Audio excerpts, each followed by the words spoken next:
ठीक है, आइए देखते हैं current division rule. Current division किस में होगा भाई? सीरीज में होगा या समांतर में? सीरीज में होगा या पैरेलल में? किसमें डिवीजन होगा करंट का?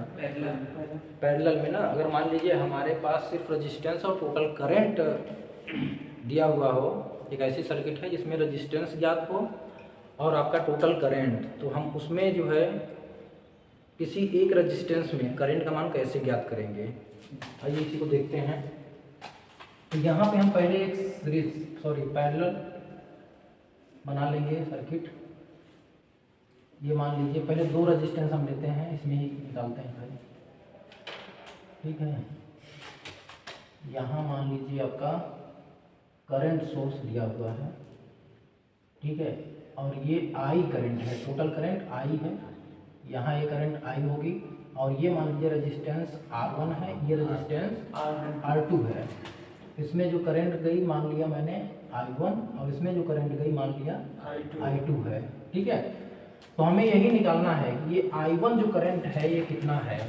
ठीक, अगर मान लीजिए यहाँ पे सप्लाई जो वोल्टेज है, ये मान लीजिए प्लस है, ये माइनस है, ठीक, आई करंट, यहाँ सप्लाई वोल्टेज V है, तो इनके अक्रॉस जो वोल्टेज होगा वो भी कितना होगा? V होगा, क्योंकि यहाँ पे कहीं भी रेजिस्टेंस नहीं लगा हुआ है, तो मतलब टोटल वोल्टेज यहाँ वही मिलेगा और यहाँ भी वही मिलेगा। ठीक है, यहाँ भी वोल्टेज V ही होगा R1 के अक्रॉस, सही है, और यहाँ भी वोल्टेज क्या मिलेगा? V ही मिलेगा, ये R2 के अक्रॉस। अभी हमें फार्मूला प्रूफ करना है, इसलिए हम वोल्टेज यहाँ पे ले रहे हैं, नहीं तो सर्किट में हो सकता है सिर्फ करंट सोर्स ही दिया रहे। ठीक है, सिर्फ करंट ज्ञात हो तो आपको बताना है यहाँ पे और यहाँ पे करंट क्या होगा। तो सबसे पहले हम यहाँ पे इक्विवेलेंट रेजिस्टेंस निकाल लेंगे। क्या निकालेंगे? इक्विवेलेंट रेजिस्टेंस, टोटल रेजिस्टेंस निकालेंगे भाई।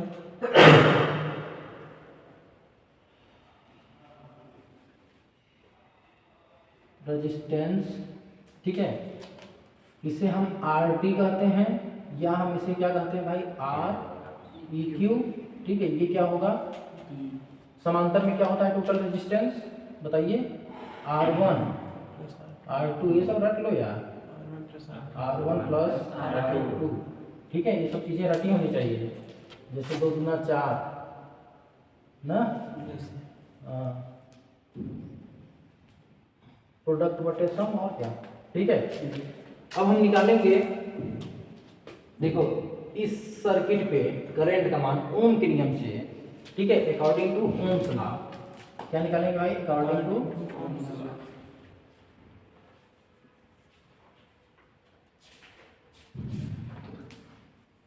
Ohms law. ठीक है, देखिए इसके क्रॉस वोल्टेज V है, ठीक है, तो I का मान क्या होगा? I का मान I1 का मान क्या होगा? I1 बराबर total voltage V, total voltage मतलब इस R1 पे वोल्टेज कितना है, तो V है, V बटे R1। ठीक है, V बटे R1।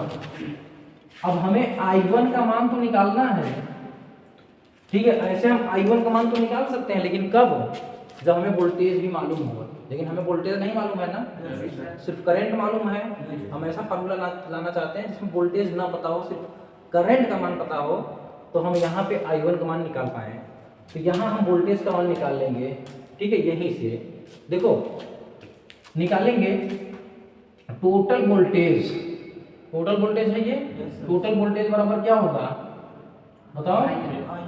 I टोटल करंट, ठीक है, और टोटल रेजिस्टेंस R इक्विवेलेंट, और यहाँ पे R इक्विवेलेंट क्या है? R1 R2 बटे में R1 प्लस R2, ये है भाई टोटल वोल्टेज। अब देखो हमारा जो भी फार्मूला आएगा उसमें वोल्टेज नहीं होगा, सिर्फ करंट और रेजिस्टेंस होगा। यही फार्मूला हम यहाँ पे रख देंगे। तो यहाँ पे देखिए आपका I1 बराबर आ गया वोल्टेज का फॉर्मूला रखेंगे तो ये आई आएगा R1 R2 बटे में, ये R1 है और कोष्टक में लिख देंगे R1 प्लस R2। ठीक है, ये R1 से ये R1 कट जाएगा और यहाँ पे देखिए आपका आ गया I1 बराबर टोटल करंट ये R2 बटे में R1 प्लस R2। समझ में आया? बटे में R1 प्लस R2। अब देखिए इस फार्मूला को देख के हमें क्या लग रहा है, अगर हमें इसमें करंट निकालना है, इस रेजिस्टेंस में या इस ब्रांच में हमें करंट का मान निकालना है, ठीक है, तो हम क्या करेंगे, टोटल करंट लिखेंगे, टोटल करंट लिखेंगे और इस ब्रांच में करंट निकाल रहे हैं तो दूसरे ब्रांच का रेजिस्टेंस लिखेंगे और बटे में टोटल रेजिस्टेंस। जैसे I1 बराबर निकाल रहे हैं तो टोटल करंट फिर R2 बटे में R1 प्लस R2। इसी प्रकार अगर हमें I2 निकालना है, दूसरी ब्रांच में करंट का मान निकालना है तो क्या लिखेंगे, टोटल करंट, टोटल करंट और यहाँ हो जाएगा आपका R1 बटे में R1 प्लस R2। ठीक है, ये चीज समझ में आया? चलिए अब देखिए अगर यहीं पे हमारा एक और रेजिस्टेंस हो जाए तो यहीं पे हमारा एक और रेजिस्टेंस हो जाए, ये दो रेजिस्टेंस के लिए फॉर्मूला। अब ये R3 हम मान ले रहे हैं रेजिस्टेंस है और इसमें अब जो करंट आएगी वो I3 है। ठीक है, तो हमारा जो टोटल रेजिस्टेंस होगा R इक्विवेलेंट वो कितना हो जाएगा भाई, R3 बटे में R2। टोटल R इक्विवेलेंट जो होगा वो क्या होगा, प्रोडक्ट R1 R2 R3। अब इसमें से हम क्या करेंगे, एक छोड़ेंगे और दो का गुणा करके जोड़ते हुए चले जाएंगे। अब कितनी बार जोड़ेंगे, जितनी बार ये रेजिस्टेंस है। R1 को छोड़ेंगे, R2 और R3 का गुणा करेंगे, ये होगा R2 R3 प्लस R2 को छोड़ेंगे, R1 और R3 का गुणा कर देंगे, ये R1 R3। आप कैसे भी किसी को छोड़ कर सकते हो। अब R3 को छोड़ेंगे, R1 और R2 का गुणा कर देंगे, R1 R2। ठीक है, ये है आपका R इक्विवेलेंट। ये क्या है भाई, R इक्विवेलेंट है। ठीक है, अब हमें क्या चाहिए, I1 में। चलिए हम I1 में ही करंट का मान निकालते हैं। क्या हो जाएगा भाई, I1 में जब करंट का मान निकालेंगे, I1 ठीक है, इसके अक्रॉस वोल्टेज V है बटे में R1 और ये वोल्टेज V हमें निकालना है।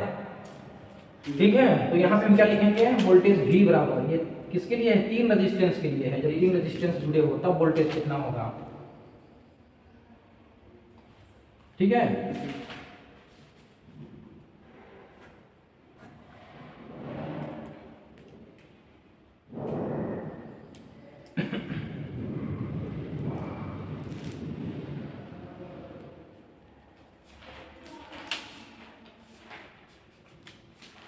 ठीक है, जब तीन रेजिस्टेंस पैरेलल में हो तब V बराबर क्या होगा भाई, टोटल करंट। ठीक है, और बटे into total resistance R equivalent. R equivalent हमने यहाँ से निकाला है I R1 R2 R3 और ये हो जाएगा R1 R2 plus R2 R3 plus R3 R1। ठीक है, यही V का मान हम यहाँ पे रख देंगे यहाँ पे। तो ये क्या आ जाएगा भाई, I1 बराबर हो जाएगा total current R1 R2 R3 बटे में ये R1 लिखेंगे और यहाँ पे क्या लिखेंगे, R1 R2 plus R2 R3 plus R3 R1। ये R1 से ये R1 कट जाएगा और यहाँ पे आपका I1 का मान आ गया टोटल करंट, ये होगा R2 R3 बटे में R1 R2 plus R3 R2 R1 होगा, R2 भी कर देंगे और प्लस यहाँ लिख देंगे R3 R1। ठीक है ना, चाहिए ना, R1 R2 R3 R2 और फिर R3 R1। ठीक है, तो देखिए यहाँ पे हम क्या देख रहे हैं भाई, कहने का मतलब जिस भी ब्रांच में हमें करंट का मान निकालना है उसके हम रेजिस्टेंस को गायब कर देते हैं। बाकी जितने भी रेजिस्टेंस बचे होते हैं उनका गुणा करके बटे में टोटल हम लिखते हैं रेजिस्टेंस। ठीक है, जैसे हमें इसमें निकालना है करंट का मान, तो हम इसके रेजिस्टेंस को नहीं लिखेंगे, लिखेंगे टोटल करंट। जैसे I2 में अगर आपको निकालना है तो क्या करेंगे, I2 में टोटल करंट, अब I2 में जो रेजिस्टेंस है इसको छोड़ देंगे हम, बाकी दोनों का गुणा करेंगे R1 और R3 का, ये R1 और R3। अब यहाँ हो जाएगा आपका R1 R2 plus R2 R3 plus R3 R1। इसी प्रकार I3 का भी मान निकाल लेंगे। ठीक है, समझ में आया ये चीज। चलिए अब देखिए, हम देखेंगे इसके आगे यही चीज बिल्कुल आपका किसमें होगा भाई, इंडक्टेंस में। ठीक है, और इम्पीडेंस में, मतलब जो L होगा और जो Z होगा यही फार्मूला सेम यूज होने वाला है। लेकिन हमारे कैपेसिटर के केस में ये चीज उल्टा हो जाता है। जब कैपेसिटर इस तरह से लगे हों पैरेलल में, तो वहां पे क्या हो जाएगा, ये चीज उल्टा हो जाएगा। ठीक है, तब तो वहां पे अगर I2 निकालेंगे तो यहाँ पे आपका C2 आएगा और बटे में C1 प्लस C2। ठीक है, I2 निकालेंगे तो वहां पे आपका C2 आएगा और बटे में C1 प्लस C2। ठीक है, बाकी इम्पीडेंस और आपका ये जो इंडक्टेंस है दोनों के लिए सेम फार्मूला हम यूज करेंगे।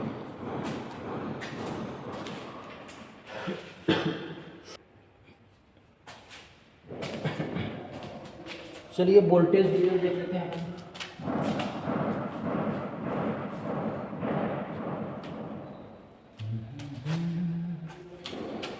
यहाँ पे आपका हो जाएगा VDR, जो जाएगा वोल्टेज डिवीजन रूल ना। वोल्टेज किस में डिवाइड होगा, सीरीज में।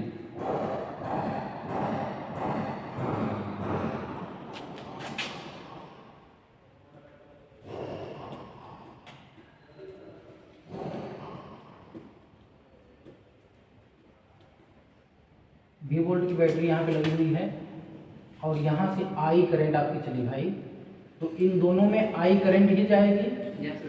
ठीक, I करंट, और ये मान लीजिए आपका R1 रेजिस्टेंस है, ये मान लीजिए R2 रेजिस्टेंस है। अब इसके क्रॉस जो वोल्टेज है हम कितना मान लें भाई, V1 मान लें, और इसके क्रॉस जो वोल्टेज है हम मान लेते हैं V2 है, V1 और V2। ठीक है, अब हमें यही V1 और V2 का मान निकालना है कब, जब हमें करंट का मान नहीं पता हो, तब क्या फार्मूला बनेगा। तो सबसे पहले वही निकालेंगे R इक्विवेलेंट।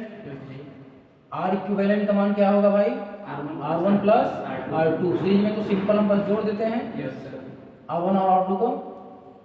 अब देखिए यहाँ पे हमें अगर ये V1 निकालना है तो हम क्या करेंगे, यहाँ पे ओम का नियम अप्लाई कर देंगे अकॉर्डिंग टू ओम्स लॉ, ओम के नियम से,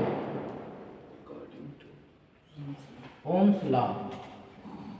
ठीक है, तो देखिए V1 बराबर क्या होगा, I R1। लेकिन हमें ऐसा फार्मूला निकालना है जिसमें I न पता हो।